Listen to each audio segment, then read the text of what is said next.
Hello student. आज आपका chapter 4 का डिटरमिनेंट का फर्स्ट वीडियो बना रहा हूँ मैं।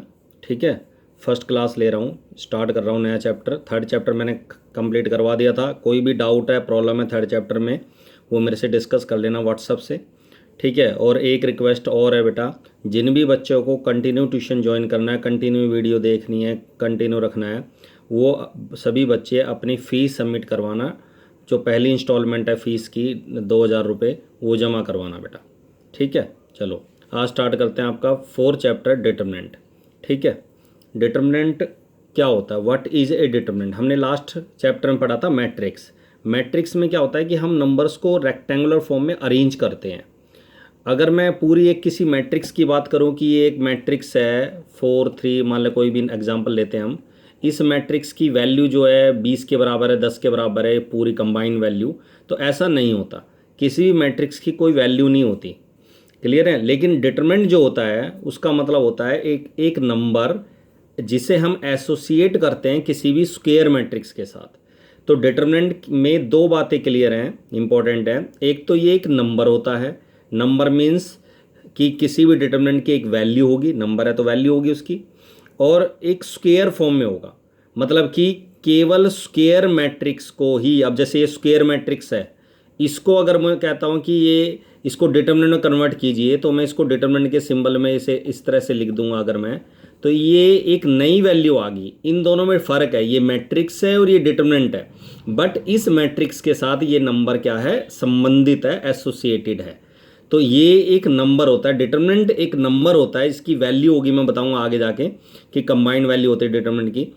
तो डिटरमिनेंट एक नंबर होता है जिसे हम किसी भी स्क्वायर मैट्रिक्स के साथ एसोसिएट करते हैं, संबंधित करते हैं। डिटरमिनेंट हमेशा लिखने का तरीका होता है शॉर्ट फॉर्म में DET, मैट्रिक्स ए के साथ। ए तो मैट्रिक्स है लेकिन उसके साथ DET लिख दे तो डिटरमिनेंट ऑफ ए मैट्रिक्स हो गया। ए ये मैट्रिक्स का मोड नहीं है, मॉडुलस नहीं है, डिटरमिनेंट का सिंबल है। इसी तरह ये वर्टिकल लाइंस मैंने जो डाला है स्क्वायर फॉर्म में, A11 A12 A13, एलिमेंट तो उसी तरह हैं जैसे मैट्रिक्स के होते हैं, बट ये डिटरमिनेंट के एलिमेंट है। क्लियर है यहाँ तक। ये डिटरमिनेंट के स्क्वायर फॉर्म में है। ये मैंने एग्जांपल जो लिया है इसमें 3 रो लिए हैं और 3 कॉलम लिए हैं। ऐसे 2 रो 2 कॉलम, 1 रो 1 कॉलम, ऐसा कभी नहीं होगा कि कोई भी डिटरमिनेंट 2 रो 3 कॉलम का हो। 2 रो 3 कॉलम का कोई भी डिटरमिनेंट नहीं होता है, या यूँ कह सकते हैं ऐसा कोई डिटरमिनेंट जो डिटरमिनेंट है होता है ऐसा नॉट डिफाइन होता है। क्लियर है। अब जब डिटरमिनेंट मैंने कहा कि एक नंबर होता है तो उसकी वैल्यू होगी कोई ना कोई, तो अब उसकी वैल्यू होगी तो उसकी वैल्यू कैसे निकालेंगे, इवैल्यूएशन बोलते हैं उसको वैल्यू निकालने को, या एक्सपेंशन। तो अगर हमें किसी भी डिटरमिनेंट की वैल्यू निकालनी है तो सबसे पहले हमें देखना होता है उस डिटरमिनेंट का ऑर्डर क्या है। अगर उस डिटरमिनेंट का ऑर्डर 1 है, ऑर्डर 1 होने का मतलब है 1 रो 1 कॉलम। तो अगर 1 रो 1 कॉलम मतलब एक ही एलिमेंट डिटरमिनेंट के अंदर है, तो उसकी वैल्यू अगर हमें निकालनी है तो एज इट इज़ वही नंबर आ जाएगा जो उस डिटरमिनेंट के अंदर लिखा हुआ है। जैसे 4 का डिटरमिनेंट 4 हो जाएगा। -3 का डिटरमिनेंट -3 रहेगा क्योंकि मॉडुलस नहीं है, जो आप प्लस करके लिखो इसको, ये मॉडुलस नहीं है, डिटरमिनेंट है। डिटरमिनेंट की वैल्यू एज इट इज़ वही नंबर आएगा जो लिखा हुआ है। क्लियर है। अब आता है जी determinant of order 2। Determinant of order 2 1 1 1 2 2 1 2 2, 2 row 2 column वाला डिटरमिनेंट है, उसकी वैल्यू निकालनी है। तो इसका भी शॉर्टकट तरीका होता है, जो मेन डायगोनल के एलिमेंट्स हैं उनको मल्टीप्लाई कर दो, A11 मल्टीप्लाइड बाई A22, उसमें से माइनस कर दो बाकी दोनों जो एलिमेंट है, A12 इंटू A21। क्लियर है यहाँ तक। फॉर एग्जांपल 3 4 -1 2 का ये डिटरमिनेंट है। अच्छा, एक बात और ध्यान रखना कि डिटरमिनेंट का सिंबल अलग होता है और मैट्रिक्स का सिंबल अलग होता है। इसमें वर्टिकली लिखना होता है, हमें वर्टिकल लाइंस के अंदर लिखना होता है, और जो मैट्रिक्स का सिंबल है वो थोड़ा अलग होता है। तो ये दोनों को मिक्स नहीं करना। अब इसकी वैल्यू निकालेंगे तो मैंने क्या बताया था, 3 2 6, इनको मल्टीप्लाई कर दे मेन डायगोनल के एलिमेंट को, और उसमें से माइनस करेंगे इन दोनों की मल्टीप्लाई। -1 इंटू 4 इज -4, और माइनस माइनस प्लस हो गए 6, और +4 क्या हो गया 10। डिटरमिनेंट की वैल्यू नेगेटिव भी आ सकती है और पॉजिटिव भी आ सकती है, कैसी भी आ सकती है। अब आता है जी ए डिटरमिनेंट ऑफ ऑर्डर 3। अगर कोई ऑर्डर डिटरमिनेंट ऑफ ऑर्डर 3 है, यही मेन है, इसी की वैल्यू निकालना सीख लो, क्योंकि अगर ये वैल्यू निकालनी सीख ली तो बहुत आसान हो जाएगा सारे क्वेश्चन को सोल्व करना। अगर कोई भी डिटरमिनेंट का ऑर्डर 3 है और उसकी हमें वैल्यू निकालनी है, तो हमें इसकी वैल्यू निकालने के लिए किसी एक रो, अब इसमें मेरे पास 3 रो हैं, 1 2 3, और 3 कॉलम है 1 2 3। इसका मतलब मेरे पास 6 चॉइसेस हैं जिसकी हेल्प से मैं इस डिटरमिनेंट की वैल्यू निकाल सकता हूँ।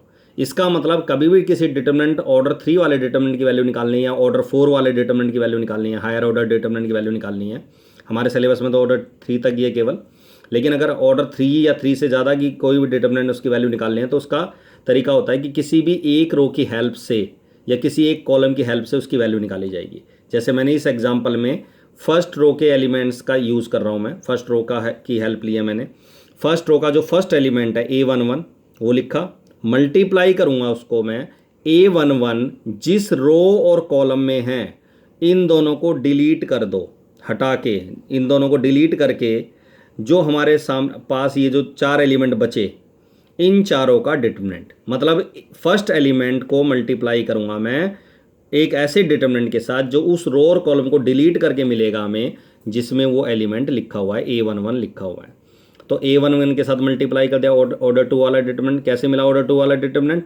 A22 A23 A32 33, इसी ऑर्डर में, ठीक है। उसके बाद नेक्स्ट एलिमेंट लिखेंगे 1 2। अब यहाँ मैंने तो नोट किया कि माइनस लिखा है, बेटा माइनस जो सिंबल है वो लिखेंगे -1 की पावर I प्लस जे, इस सिंबल का यूज़ करते हैं।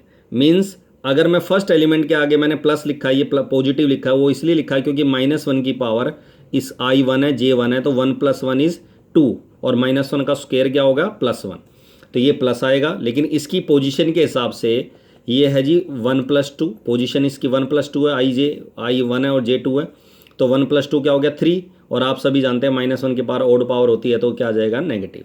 क्लियर है यहाँ तक? इसी तरह नेक्स्ट एलिमेंट में जब मैंने 1 3 लिया तो -1 की पावर 1 + 3, 1 + 3 इज़ 4 + 4 इवन पावर, तो ये प्लस आएगा। तो हमेशा याद रखना जब हम किसी भी ऑर्डर 3 वाले डिटरमिनेंट की वैल्यू निकालते हैं तो कोई भी एलिमेंट जब हम किसी, ये तो कन्फर्म है कि किसी एक रो का इस्तेमाल करेंगे या किसी एक कॉलम के एलिमेंट का इस्तेमाल करेंगे, लेकिन जिस रो के एलिमेंट का यूज़ कर रहे होंगे हम, तो वो एलिमेंट, वो नंबर, वो एलिमेंट प्लस आएगा या माइनस का आएगा, वो डिसाइड करेगा उसकी पोजीशन डिसाइड करेगी। अब जैसे A11 है तो पॉजिटिव आएगा, A12 है तो नेगेटिव आएगा, ये पॉजिटिव आएगा, फिर ये नेगेटिव आएगा। अगर ये लेता हूँ तो पॉजिटिव, मतलब अगर दोनों एलिमेंट की पोजीशन का सम इवन है तो प्लस आएगा और पोजीशन का सम ओड है तो माइनस आएगा। क्लियर है यहाँ तक? जैसे ये आएगा plus minus plus minus plus minus plus minus plus, ठीक है। अब देखो जरा, A11 के साथ आ गया ऑर्डर 2 वाला। A12 जब मैंने लिया तो फर्स्ट रो और सेकंड कॉलम को डिलीट कर दूंगा मैं, हटा दूंगा। फर्स्ट रो सेकंड कॉलम को हटा के मेरे पास 1 2 3 4, इन चारों एलिमेंट को एज इट इज लिख दिया जैसे ऑर्डर था, वो ऑर्डर 2 वाला डिटरमिनेंट आ गया। A13 की वैल्यू निकालेंगे तो 1 3 फर्स्ट रो थर्ड कॉलम हटा दिया तो ये 4 एलिमेंट आ गए, 2 1 2 2 3 1 3 2 एज इट इज लिख दिया, ठीक है। इनकी उसके बाद अगर नेक्स्ट स्टेप में इन दोनों की वैल्यू मल्टीप्लाई करेंगे माइनस दिस, इन दोनों की मल्टीप्लाई माइनस दिस, इन दोनों को मल्टीप्लाई कर देंगे माइनस दिस, और जो वैल्यू आएगी वो इस डिटरमिनेंट की वैल्यू आ जाएगी। जैसे एग्जांपल देखो, मान लीजिए डिटरमिनेंट है डेल्टा भी यूज़ करते हैं डिटरमिनेंट के लिए हम। 2 - 3 6, ये एक डिटरमिनेंट मैंने एग्जांपल लिया है, इसकी वैल्यू निकाल रहा हूँ। अब मैंने इसको फर्स्ट रो से ही एक्सपेंड कर रहा हूँ मैं। तो फर्स्ट रो का जो फर्स्ट एलिमेंट है 2, तो 2 के साथ मैंने क्या लिखा? 2 जिस रो और कॉलम में उसको हटा दिया, 2 जिस रो और कॉलम में हटाएंगे तो ये 4 एलिमेंट आ गए, 0 4 5 और -7। उसके बाद नेक्स्ट एलिमेंट में प्लस का ये जो आएगा वो माइनस का आएगा पोजीशन के हिसाब से, मैंने बताया था अभी, ठीक है। लेकिन ये माइनस है ऑलरेडी, तो माइनस माइनस क्या हो जाएगा? प्लस, ठीक है। +3, अब 3 जिस रो और कॉलम है उसको हटा दिया तो 6 4 1 -7। उसके बाद नेक्स्ट एलिमेंट है जी 6 0 1 5, क्लियर है। और इनकी नेक्स्ट स्टेप में मैंने बताया था 2 × इसकी वैल्यू कैसे निकालते हैं? 0, इन दोनों की मल्टीप्लाई 0 हो गए, 0 × -7, और माइनस करेंगे 5 4 को मल्टीप्लाई करके 20। इसी तरह 3 के साथ इंटू में आ जाएगा 6 7 जा 42, माइनस का और माइनस का 4। इसी तरह 6 5 जा 30 -0, 1 × 0 इज़ 0, और इनकी वैल्यू आ जाएगी माइनस का 46 को -46 को 3 से मल्टीप्लाई करेंगे 138, प्लस 6 को 30 से करेंगे तो 180, और इनको इन दोनों को ऐड करके माइनस करेंगे तो प्लस का 2। अगर हम किसी और रो या कॉलम का इस्तेमाल करते हैं, जैसे ये तो मैंने यूज़ किया फर्स्ट रो को, अगर मैं मान ले सपोज सेकंड रो का इस्तेमाल करता तो इसकी वैल्यू ऐसे आती। अब ये एलिमेंट क्या है? प्लस, फिर इसकी पोजीशन के हिसाब से देखा जाए तो कहाँ लिखा हुआ है? सेकंड रो और फर्स्ट कॉलम, और तुमने देखा 2 + 1 ओड है तो इसका मतलब इसकी वैल्यू क्या आएगी? माइनस। तो ये प्लस माइनस, तो माइनस का 6 आएगा, उसके साथ आएगा जी आपका 6 जिस रो और कॉलम में हटा दिया, -3 6 5 -7 डिटरमिनेंट ऑर्डर 2 वाला, ठीक है। इसी तरह अगला 0 इंटू नहीं लिखना, क्योंकि माइनस प्लस 0 इंटू अगर कुछ होता तो +4 इंटू जो भी नंबर होता वो लिखता, ठीक है। 0 है तो 0 को यूज़ नहीं करना, कोई ज़रूरत नहीं है। उसके बाद आएगा माइनस प्लस माइनस, तो 4 इंटू, हमेशा याद रखना ये सिंबल यूज़ करे जाते हैं, plus minus plus, minus plus minus, plus minus plus. Order 3 वाला कोई भी डिटर्मिनेंट है तो जो एलिमेंट हम यूज़ करेंगे उसके हिसाब से, इन एलिमेंट के हिसाब से उसके आगे प्लस या माइनस लगाएंगे। जैसे 4 के आगे क्या आएगा जी आपका माइनस, तो -4 इंटू, अगर ये माइनस का 4 होता तो प्लस हो जाता, तो 4 इंटू ये आ जाएगा जी आपका 4, जिस रो और कॉलम में उसको हटा दिया हमने, ठीक है। सेकंड रो थर्ड कॉलम को हटाया, ठीक है। तो ये आ जाएगा 2 - 3 15, 2 - 3 15, और इसकी वैल्यू निकालेंगे तो 6 7 जा 21 -30 और 10 + 33, ठीक है, प्लस का हो जाएगा माइनस करेंगे तो, और ये आ जाएगा 6 इंटू, इन दोनों को माइनस करें, -9 इंटू 6 प्लस का 54 और 13 4 जा 52, ठीक है, और ये आ जाएगा प्लस का 2। किसी भी रो या कॉलम का आप यूज़ करेंगे हमेशा वैल्यू सेम आएगी। अगर आप किसी कॉलम का यूज़ करके वैल्यू निकालते हैं तो भी वैल्यू 2 ही आएगी। इसका मतलब ये होगा किसी भी रो या कॉलम की वैल्यू का यूज़ करके अगर हम इसकी वैल्यू निकालेंगे किसी भी डिटरमिनेंट की, तो उसकी वैल्यू में कोई फ़र्क नहीं पड़ता है। क्लियर है यहाँ तक, ठीक है। अब देखो ज़रा, इसमें कुछ पॉइंट्स हैं नोट करने वाले। पहला पॉइंट है बेटा कि अगर हमें कोई भी 2 मैट्रिक्स को मल्टीप्लाई करने के बाद उसका डिटरमिनेंट निकालना, नई मैट्रिक्स का डिटरमिनेंट निकालना है, तो उसका मल्टीप्लाई करो पहले, फिर उसके बाद डिटरमिनेंट निकालो। उसकी जगह पहले ए का अलग डिटरमिनेंट निकाल लो, बी का अलग डिटरमिनेंट की वैल्यू निकाल दो एक्सपेंड करके, और दोनों की वैल्यू को मल्टीप्लाई कर दो तो ये बराबर होते हैं। और दूसरा इंपॉर्टेंट पॉइंट है कि अगर किसी कांस्टेंट को किसी मैट्रिक्स से मल्टीप्लाई करता हूँ मैं, कांस्टेंट को किसी मैट्रिक्स से मल्टीप्लाई करके उसका डिटरमिनेंट निकालूंगा तो उसकी वैल्यू वही होगी जो ए का अलग डिटरमिनेंट लेने के बाद जो कांस्टेंट है उसकी पावर वही आएगी जो ए मैट्रिक्स का ऑर्डर है। मान लो इसमें n रो n कॉलम है, ये तो कन्फर्म है। इस चैप्टर में हमेशा कैसी मैट्रिक्स पढ़ेंगे हम, स्क्वायर मैट्रिक्स। तो स्क्वायर है तो n/n m/m ऐसे होगा। तो अगर ये n/n है तो इस k की पावर आएगा n। ये एक इम्पॉर्टेंट रिजल्ट है जो यूज़ हो रहा है। अब जैसे इसी रिजल्ट को मैंने इस क्वेश्चन में प्रैक्टिस असाइनमेंट 1 का 4th क्वेश्चन है, इफ़ ए मैट्रिक्स गिवन है देन शो दैट 3a का determinant is equal to 27 times of determinant of A. यही रिलेशन है। 3 की पावर क्या हो गया, ऑर्डर ए, इस मैट्रिक्स का ऑर्डर क्या है 3/3, तो ए इसका मतलब 3 का क्यूब। क्यों, n क्या हो गया यहाँ, n क्या है, n/n मतलब 3, n 3 है, तो 3 की पावर को k की पावर, k यहाँ 3 है तो 3 की पावर 3 क्या हो गया 27। तो ये वेरीफाई करना है रिजल्ट। तो सबसे पहले लेफ्ट साइड में हमें 3a निकालूंगा मैं, ए मैट्रिक्स को 3 से मल्टीप्लाई कर दिया हर एक को, 3 0 3 0 3 6 0 0 12, ये मैट्रिक्स आ गई 3a।